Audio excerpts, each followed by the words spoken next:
suis Dominique de Saint-Laurent, je suis business mindset coach, entrepreneur, multi-entrepreneur et je sais ce que c'est que d'avoir plusieurs passions. J'en suis une de multipassionnée et moi je vais t'aider à structurer tes idées. Une question qu'on me pose souvent, c'est ça fait quoi d'avoir 50 ans? Alors moi personnellement, je kiffe avoir 50 ans. Et en fait, ce qui est incroyable, c'est que la femme de 50 ans que je suis aujourd'hui, c'est la femme que j'ai visualisée. Je pense réellement qu'on provoque ce à quoi on aspire. Et le commun des mortels, souvent, 50 ans, c'est un âge qui peut être mal vécu pour les femmes. Alors pour les hommes, souvent, le côté grisonnant, on aime bien, c'est plutôt du charme. Pour les femmes, les cheveux blancs, ça fait désordre. Et donc, on se met dans cette peau de cette femme de 50 ans qui peut être dépassée, qui est quelquefois mal dans sa peau, qui commence à complexer, qui commence à manquer de confiance en elle, alors qu'en réalité, 50 ans, tout démarre. Pourquoi? Parce qu'en fait, à 50 ans, tu es libre. Alors moi, je suis une maman, j'ai 2 enfants et 2 beaux-enfants. Donc j'ai élevé 4 enfants qui ont aujourd'hui 25, bientôt 23, 17 et 13. Et donc aujourd'hui, j'ai beaucoup plus de temps, par exemple, parce que j'ai plus d'enfants petits à la maison.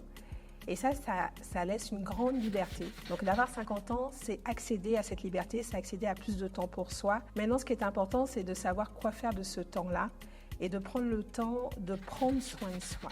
Ça, c'est très important. Et je crois que j'ai préparé mes 50 ans depuis l'âge de mes 45 ans. Parce que j'avais cette image de cette femme énergique, pleine de vitalité, de cette femme punchy, belle, jeune de 50 ans.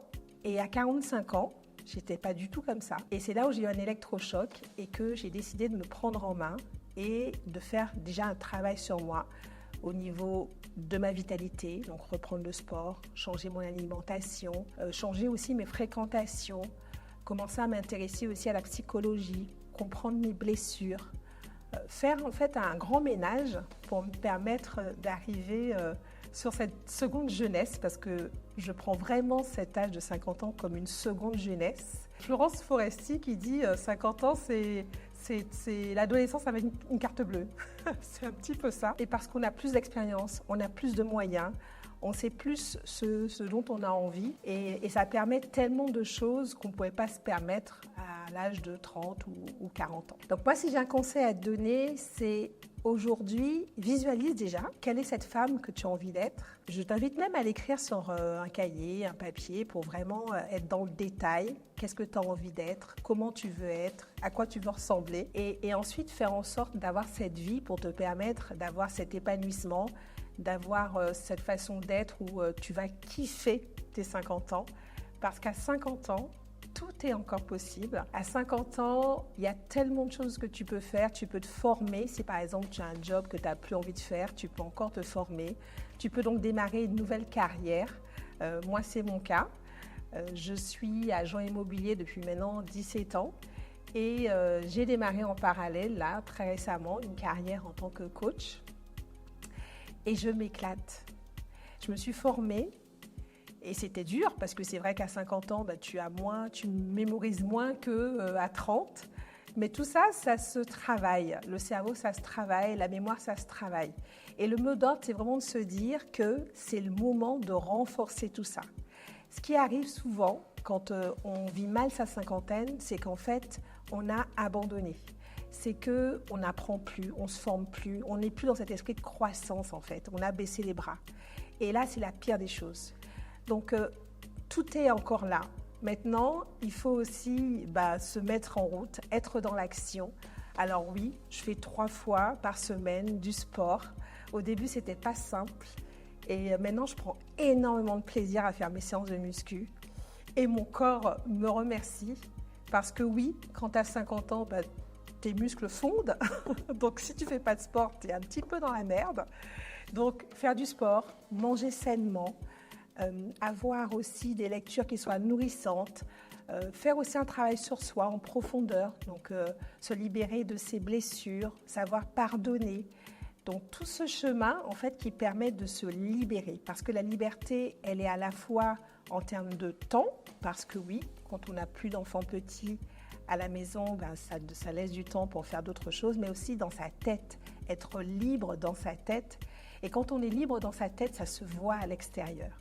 Donc oui, je prends soin de moi, je prends soin de ma peau, je fais ce qu'il faut pour entretenir ma jeunesse. Maintenant, je crois que ce qui permet de rayonner à 50 ans, c'est vraiment le fait d'avoir compris les choses sur ce qui a pu nous blesser quand on était plus jeune, de bien se connaître aussi, d'avoir compris comment on fonctionne, qu'est-ce qui est important pour nous, quelles sont nos valeurs profondes qui nous drivent. Et tout ça, ça resplendit à l'extérieur. Donc 50 ans, c'est un super âge et franchement, c'est une chance de vieillir. On a la chance de vivre à 50 ans et c'est le moment de kiffer sa life, mais à 200%.